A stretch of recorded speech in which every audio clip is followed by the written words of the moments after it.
Morning, sir. Good morning.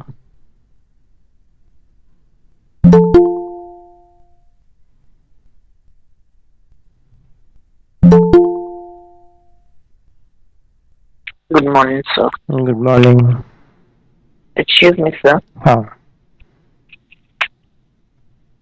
So the file you sent yesterday is not opening. Yes, yes. So I think most students have this problem. So we'll wait for a couple of minutes, and I will tell so that everyone will be able to understand.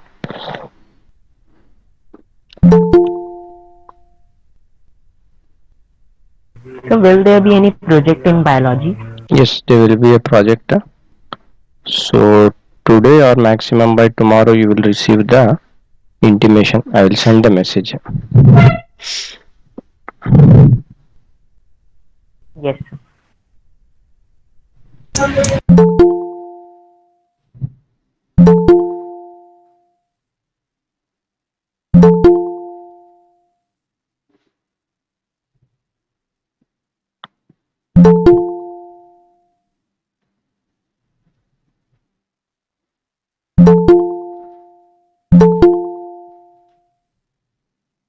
Good morning, sir. Good morning.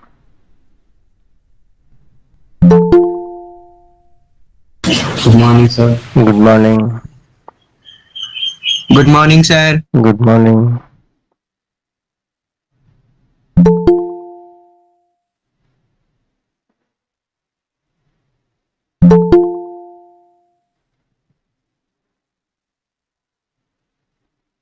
Good morning, sir. Good morning.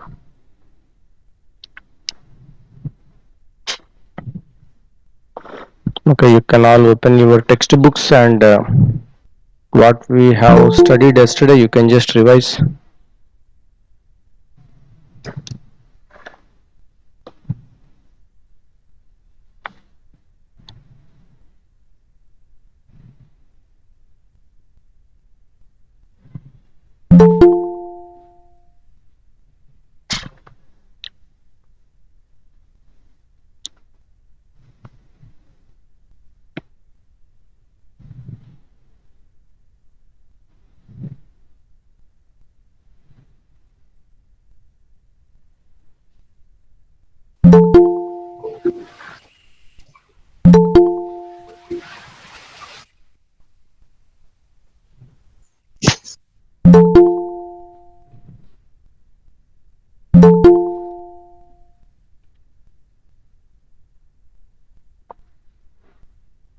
Okay, I will be asking the questions randomly from the yesterday's class. Please revise.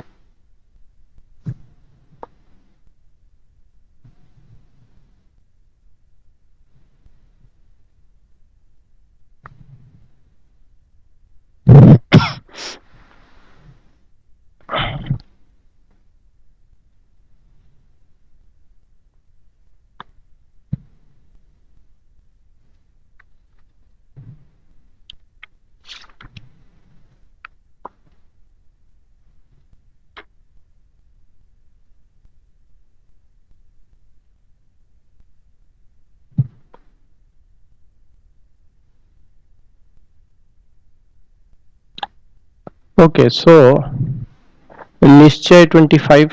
Are you getting my voice?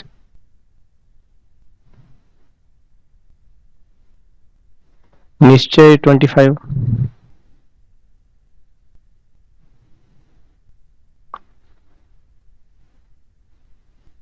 Rajvardhan 26.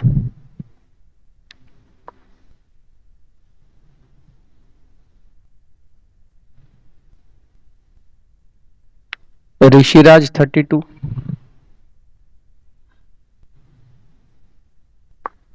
Riya Singh 31. Yes, sir.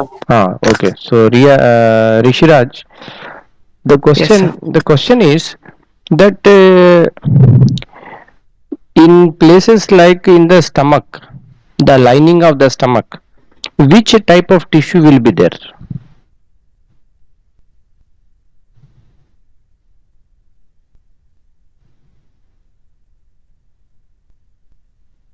Stomach, what is the function of the stomach? To digest food. Digestion, no? So because it is a digesting, so the stomach is also, does it secrete anything? No, sir. Is it secreting any kind of enzymes or gastric juices, anything it is secreting stomach? Yes, sir. It is secreting, no? So when such a thing is taking place, secretion of certain chemical substances, then which kind of tissue will be there? It is a kind of gland, no? It is acting Yes, like sir. a gland. Gland will secrete something, so that will be glandular epithelium. Okay, glandular epithelium. So it is common in the lining of the stomach and the intestines. Okay, see, all of you have to keep revising day to day. Okay, if you ignore now, then you will find it very difficult. Suddenly after a few weeks, okay, I will conduct some sudden class test or something. Okay, you are not at all revising, and you know that we never know this kind of corona situation how it will be. So then practicals may not be conducted, then some internal marks have to be given, na? So class test, I will be conducting some class test, so there will be some marking through that we have to give. These kind of things will be there. So keep yourself updated, don't let your revision and your study should not go down because of this situation. Okay, you have to be alert. Okay, so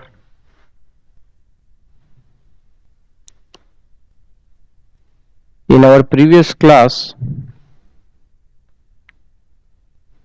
we have discussed about the connective tissue. Okay, we have completed the epithelial tissue. So under epithelial tissue, how many types are there? 4 types: squamous, cuboidal, columnar, stratified. What are they? Squamous, that is a thin cells. Cuboidal, columns.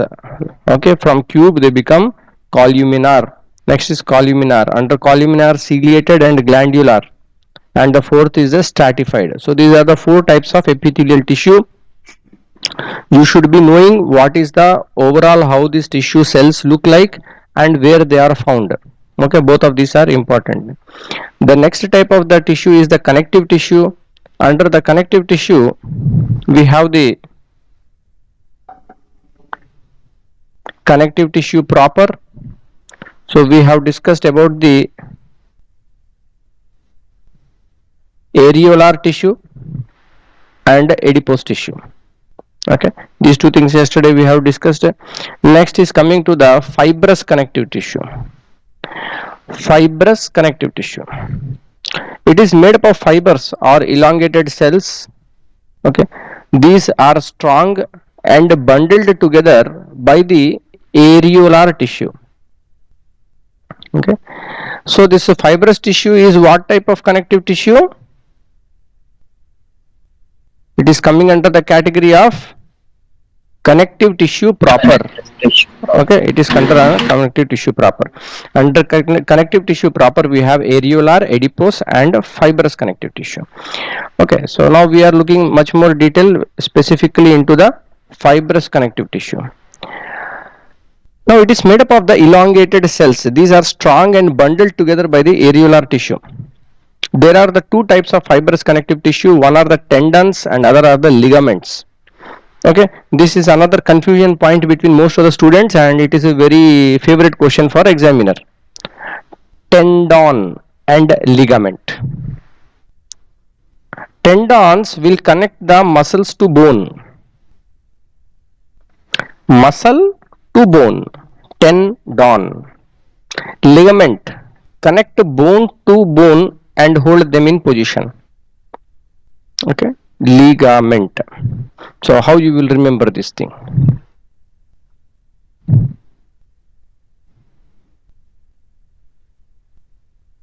Okay, where is my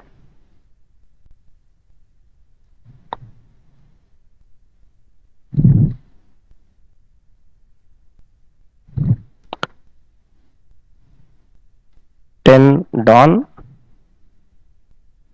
ligament. Okay, tendon. Between muscle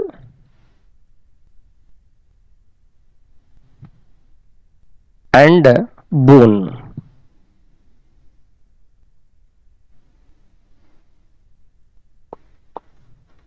Okay, so tendon is connecting the muscle to the bone. So you can tell like there are the 1, 2, 3, 4, 5, 6, 7, 8, 9, 10. 10 such fibers are there. Okay, 10 fibers are connecting the bone and muscle. The fiber and muscle, tendon, ligament. Okay, how to remember ligament? You use your own way and methods. Okay, but ultimately thing is that you should not confuse. That is the point. Bone to bone. Ligament is bone to bone. Okay, can you see a L here? Yes, sir. Okay, so maybe you can try to find a L. I don't know how you like it, how you make it, and all. That's your. You can see. Try to find a L between the bone. But this, of course, is everything is fiber. The muscle is a fiber, and this is a 10. Like you can think like 10 fibers are holding one fiber to another dense thing like bone, tendon. Okay, ligament, L something is there like this, bone to bone. Okay, do whatever you want to do, but you have to remember the difference. You should not confuse between these terms. So tendons and ligaments both are fibrous connective tissue. The tendons are going to connect muscle to bone, ligaments bone to bone. The other type of the connective tissue is the supportive connective tissue. The supportive connective tissue, as the name suggests, gives support. The example is a cartilage and bones. Okay, so cartilage, I think most of you know what is a cartilage. Can anyone guess what is a cartilage? Where it is found? In our nose, ears. Yeah, so this all the soft bone. You can say cartilage is like a soft bone that is present in the tip of the nose and ears. So they are very flexible. Okay, so this cartilage, they appear the semi-transparent and elastic. They are found in the tip of the nose, external ears, in the trachea, that is the windpipe, and the bronchial tubes between vertebrae, that is in the vertebral column, the spinal cord. Okay, not the spinal cord but the vertebral column, that is the bone part. Okay, spinal cord is there inside it. Okay, between the vertebrae there will be this cartilage, and at the end of the long bones, okay, just like in the joints of the legs and hands, there also there is a lot of cartilage. These are non-porous tissue with a thickened intercellular substance called matrix. They don't have any blood vessels or nerves. Okay, so these cartilage, you can see like they are providing some kind of function little bit different from the regular bone, whereas the bone is providing the hard shape to the body, structural support to the body. The cartilage is providing more of a semi-transparent elastic kind of behavior, particularly for these tip of the nose, ears, and trachea, bronchial tubes, and all these things. Okay, and between the vertebrae. And the important point here is the cartilage do not have the blood vessels and nerves, but the bones have a very good supply of the blood vessels and nerves. They are hard and porous tissue. Okay, so why the bones? Do you think bones are living or non-living? Because most of the students they think bone means it is just like one hard structure of calcium and all those minerals are there, and it is very hard structure like a rock or something. But the fact is that the bone is a very delicate structure. there is a organic matrix, proteins one matrix will be there. On that one the calcium will be depositing, phosphates will be depositing, okay, different minerals will be depositing, and that will make it hard. Okay, just like in the pipe, or sometimes you will see hard water is coming, then salts will deposit, no, it will become somewhat rough, and like that only the bones also. But what is going to happen, it will become hard. So the bones are hard and porous tissue. They have very good supply of the blood vessels and nerves. So does anyone know where the blood is produced in the body? In the bone marrow. Okay, so the blood is produced in the body in the bone marrow, that is inside the bones. Bones are long, bones are all hollow, inside it is produced. So therefore the bones are porous structure. They have a good supply of the blood vessels and also the nerves. It is made up of both living cells, which are known as the osteoblast. This is also important, one more question. The bone is made up of the living cells, those are known as the osteoblast. Okay, osteoblast,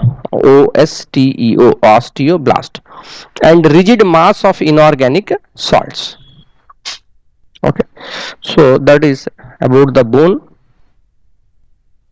The other type of connective tissue is the fluid connective tissue. In our body there are the two fluids.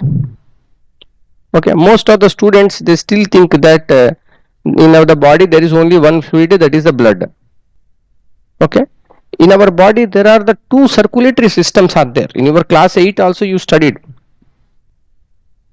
Two circulatory systems are there. Yes, the heart is pumping the blood, and other is the lymphatic system, in which lymph is being circulated. The lymph circulation is not having anything to do with the heart. It is a separate circulation. But what is the importance of the lymph?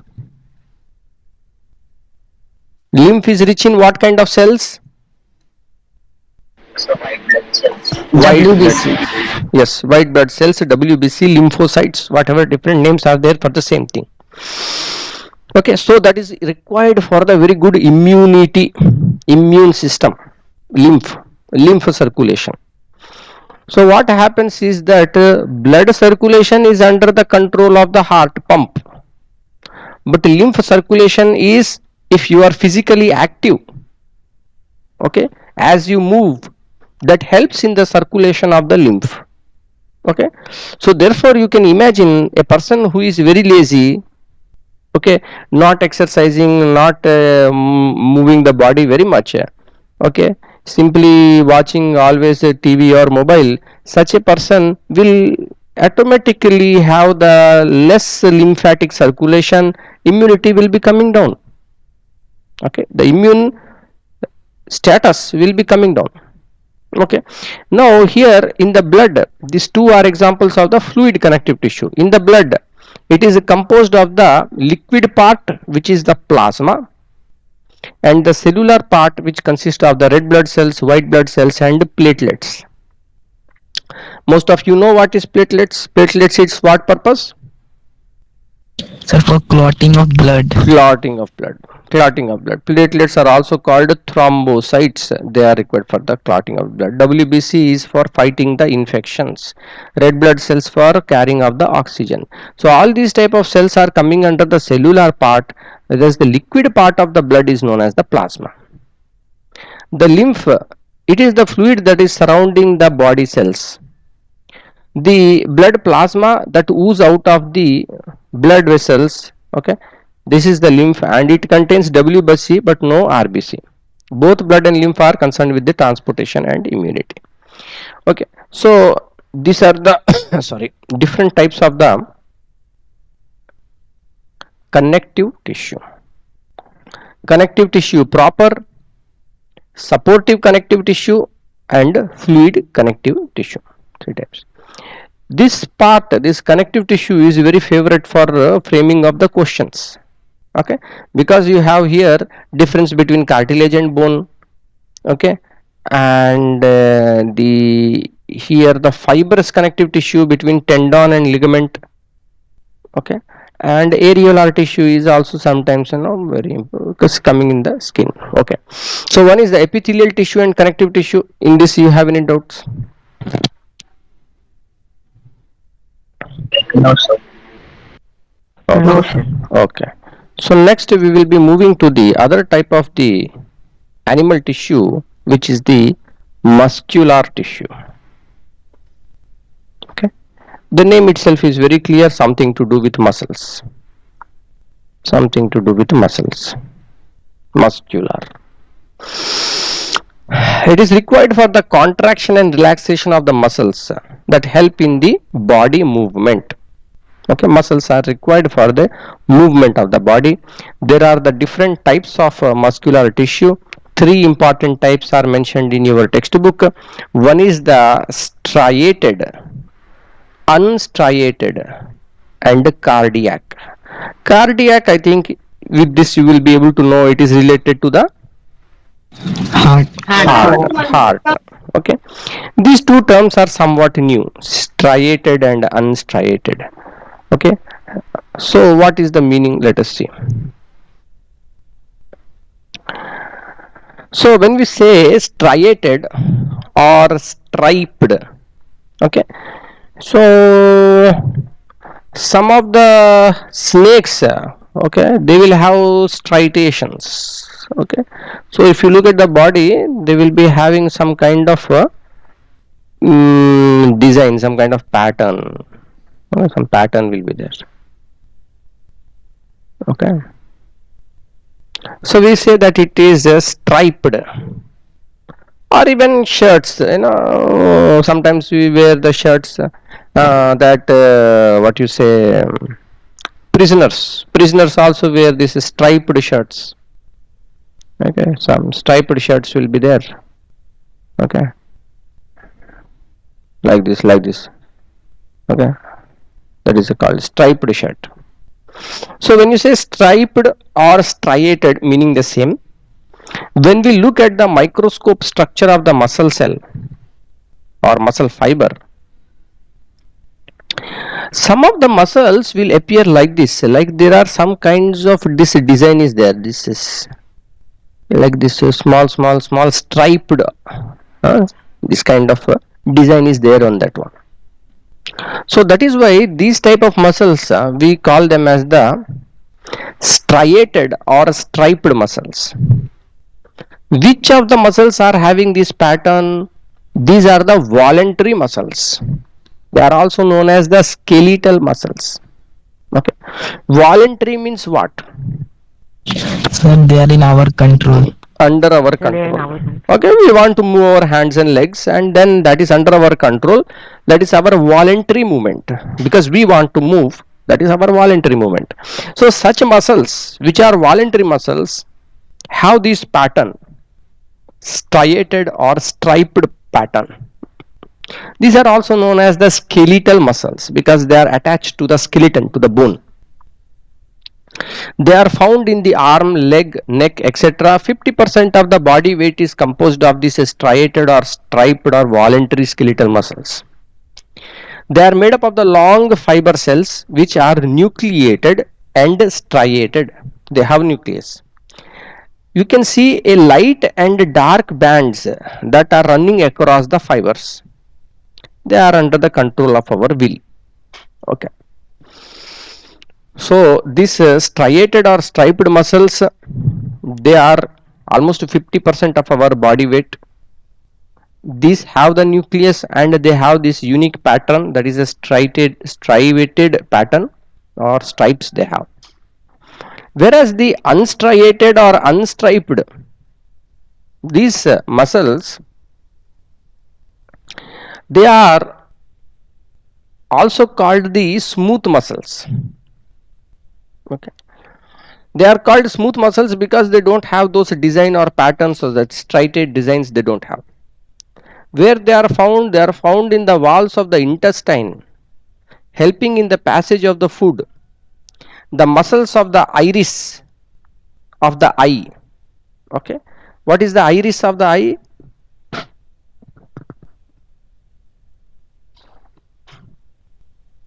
Sometimes, The colored parts. sometimes if anyone has used a DSLR camera or those kind of cameras, then you will observe a sound, kitching, something like that, kitch sound. So that means something moved and closed. That was a shutter. The shutter will. So like in the James Bond movies, you will see, that some kind of circular thing will be there. It will close and it will open. So just the same pattern is there in our eye. That is that muscle is called the iris muscle. When that muscle is going to contract, then the amount of light that is going into your eye will become less. For example, we are going on a bright sunny day outside, then the requirement of the light to enter into the eye is less, because already high intensity light is there. But if you are going into a dark room, very faint light is there, then the iris will open up totally to allow more of the light to enter into the eye. Okay, so you can imagine the iris to be the shutter of a camera, DSLR camera shutter. Okay, it is there also in our normal digital, and in a mobile also it is there. Okay, because that is required. How are you going to capture? Because very short time you have to get that light exposure and close it. So this function is done by the iris, which is a muscle of the eye.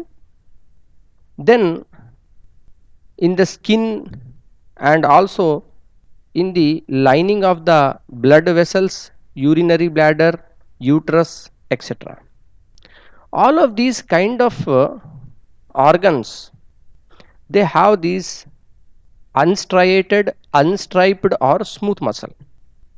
Okay, the iris of the eye, is it under our control? Okay, like I will, like Okay. you are seeing like normally, and then you want that black part is there inside the eye, no? Now it has to become big. That is not under your control. That only depends upon that light is less or more. Okay, we are not voluntarily controlling it. Okay, so in a way the smooth muscles are involuntary also. They are not under our control. The passage of the food in our intestines is not under our control. Okay, now the food in my intestine should go fast. It will not go fast. It will go at its own speed. It is made up of the spindle shaped slender tapering cells which are uninucleated. Spindle shaped. Spindle shaped means what? Spindle. I think this term you have come across earlier also. Spindle shape. In your class 8, phloem tissue, companion cell. So it is shaped like a tube kind of structure. With the ends of that cell will be tapering. Okay, it will be, ends will be narrow, center it will be thick, ends will be narrow. So we say this kind of a structure is a spindle structure. Okay, where the ends are narrow, in the center it is a bulky spindle structure. So it is a spindle shaped slender tapering cells with uninucleated, whereas the striated or striped muscles, voluntary muscles, they are nucleated, they are multinucleated, they have more nuclei, they are not under the control of our will. Okay, so that is about the difference between the unstriated smooth muscles, okay, and the skeletal muscles. So between these two, you are all clear? Any doubt you have? No, sir. Okay. Next is the cardiac muscle. Here the cardiac muscle is another favorite question for the examiner, because what they do is they will confuse you with the voluntary muscle and cardiac muscle. So what is happen? Cardiac muscle, of course, it is found only in the walls of the heart. The heart needs to pump continuously. There is a full time 24/7 job, no rest. Rest means permanent rest. So cardiac muscles, they have a little bit different structure. They are definitely involuntary, they are not under our control, cardiac muscles, but they are striated. And we have seen earlier that striated muscles are what type of muscles, voluntary or involuntary? Voluntary. Voluntary muscles. And another interesting part is that cardiac muscles are branched, they have a branching pattern. Okay, they are made up of short, striated, uninucleated and branched fiber cells. Okay, so how are they? They are short, whereas the voluntary muscles, they are long fibers. They are long fibers, they are striated, multinucleated, and they are not branched. Okay, this difference is important. Okay, difference between the voluntary muscle and cardiac muscle. So you will see that in cardiac muscle the fiber is short, but in the case of voluntary muscle it is a long fiber. Both of them are striated. Cardiac muscle is uninucleated, voluntary muscle is multinucleated. Cardiac muscle is branched, whereas voluntary muscle is unbranched. They can contract without stimulation and do not get tired soon. Cardiac muscles, they can contract without stimulation. You know, sometimes these days we don't have dissection of frog and all these kind of experiments, but when we dissect a frog, okay, it's dead, you remove the heart, keep it on the table, it will keep beating for a few more minutes. So it is sometimes people are how is it possible, it's already dead, I have cut it out, removed that heart outside, and still it is beating. So the electrical impulse that is required for beating of the heart is not coming from the brain. That is one thing we can know from that. Okay, because when you cut out and remove the heart, connection from the brain is gone, but still the heart is beating. That means in the heart itself there is a something is there which is giving the electrical signal for it to beat. Okay, so this is what is telling, that they can contract without stimulation and do not get tired soon. Okay, we can compare the three types of muscle in this figure.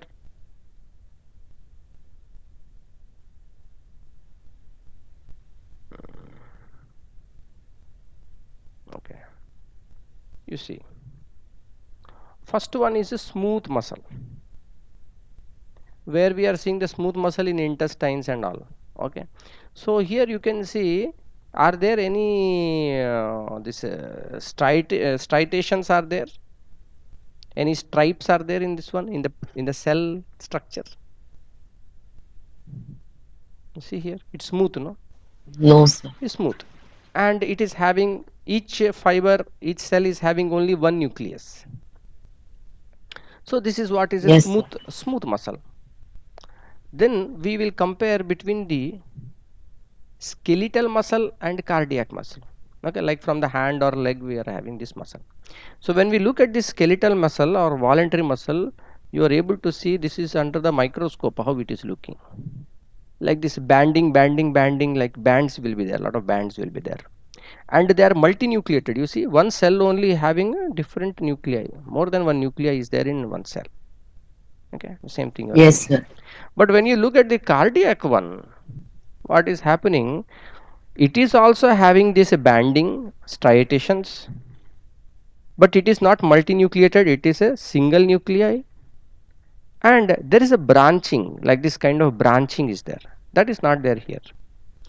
Okay, these are some of the Yes, basic sir. differences between the cardiac and skeletal muscle. Okay, so I think it is about time.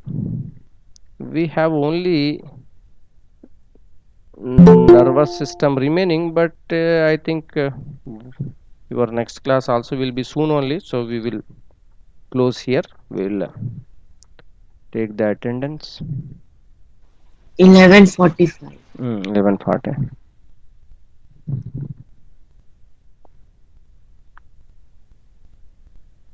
This particular SVG file will open in laptop, okay, and there is this software called what do you call that one, Inkscape, Inkscape.